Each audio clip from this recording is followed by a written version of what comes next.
Okay guys, now I'm going to show you another feature. It's the AC plus DC dual input.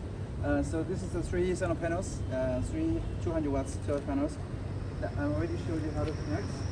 So now let's plug into the XT6 port to see. Okay, now it should have, because now it's already 2 p.m. afternoon, so it might, oh, okay, 430 watts. Okay, now there's another AC power source here. Have a look here. So I'm gonna plug in the AC power source as well.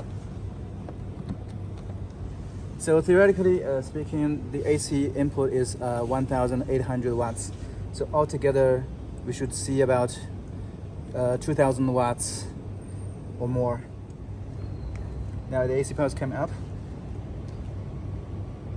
600, 8, 9, 11, 12, 13, 14, 15, 16, 17, 18.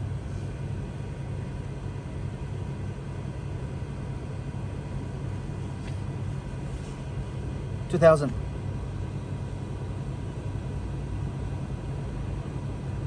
2,000 watts.